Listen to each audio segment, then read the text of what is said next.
What's up everyone, Z-Dub here, and thank you for stopping by and checking out my review of Orcs Must Die 3, released exclusively on Google Stadia. This is the first exclusive on the Stadia service, so I decided to give it a try.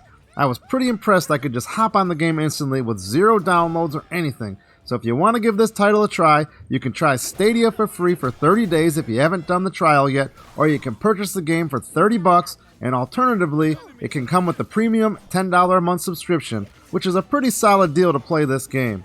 Now, if this is your first time stopping by for one of my reviews, let me start by saying this. All of my game reviews are done from a critically honest perspective. I feel like you shouldn't have to force yourself or convince yourself to have fun with something. So if you're like me and you're looking for the best experiences out there, ones that are truly worthy of your time and money, you've come to the right place. So if you haven't subscribed already, make sure you do, so you don't miss out on any future videos, and hit that button and bell and you'll be up to date with all my content. Now let's get into this. Orcs Must Die 3. Is Stadia's first exclusive any good? While not a huge blockbuster release, this is a recognizable franchise and one that fans of the IP and the genre should definitely give a look. I have to say this title really caught me off guard. I'm not a hardcore tower defense player, as this is out of my usual genre and I don't play them too often, so I was not expecting to really like this. But the art style and the preview that I saw appealed to me, so I figured I'd give it a shot. Now when I first fired it up, I was really drawn in by that art style and the audio voiceover combined with some really solid gameplay. I felt it had a real nice magical feel to the game, and I was really surprised how fun it was, and I absolutely loved the combination of the tower defense mechanics combined with hack and slash gameplay, all packaged in a Pixar World of Warcraft art style. Now typically I would look at these type of titles and think that there would be too much to learn or too much to manage for myself and I'd lose interest, but I feel this title does such a good job allowing you to play it your way and to learn it as you go. Now for players that are not familiar with this franchise, you can draw many similarities here with Fortnite Save the World. I didn't even realize how much Fortnite borrowed from this series until playing this iteration of this game. So as far as hopping in the game, they get you up and going really quick with a simple yet effective tutorial of static screens. I typically prefer tutorials that occur live during the gameplay, but this worked really well actually to get you to understand the game pretty fast. Now the levels increase gradually, so you do learn more as you go as the difficulty ratchets up and new items and skills become available. Within a quick amount of time I grasped the concept of looking for the ghosts on the map to see where the enemies would come from, and I was able to plan my defense appropriately. And before I knew it, I was managing multiple entrances and hacking and slashing and annihilating all the orcs that came out to me. This really lives up to its name, Orcs Must Die, because you will kill a lot of orcs here, and it's really fun to do it. Now I really love the feel of the melee combat here as well. The attacks had a nice weighty feel to them, and never once did I feel much latency between my button presses and the attacks on the Stadia service. I actually forgot this wasn't actually on my machine at times. It worked that good, which was a huge surprise to me. Now I know there are probably many other titles out there in this genre that may be better than this, but for me I actually really like this for the simplicity of it. This seems like it could really be as deep as you wanted to take it, or you could go simple and just hack and slash and set up simple defenses, and you could have a good time either way. Now the gameplay loop was very fun.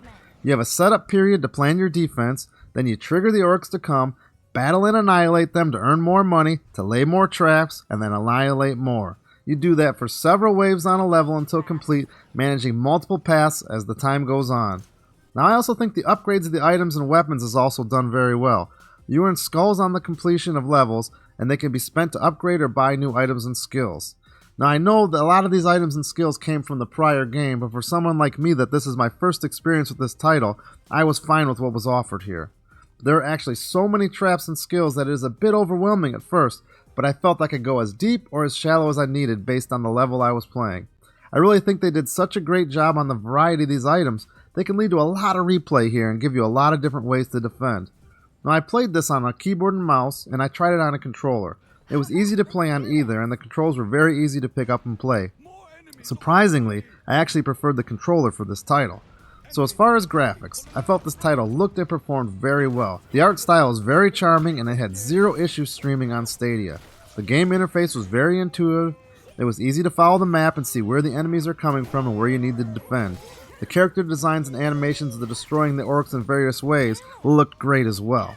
Now as far as lasting appeal, I think there is really quite a bit here. The whole campaign could take you over 12 to 15 hours. There's also an endless mode available, higher difficulties, and the option of online co-op combined with all the different upgrades and weapons to unlock. So there is a solid amount of play here if you enjoy this type of game. So in closing, is this game for you?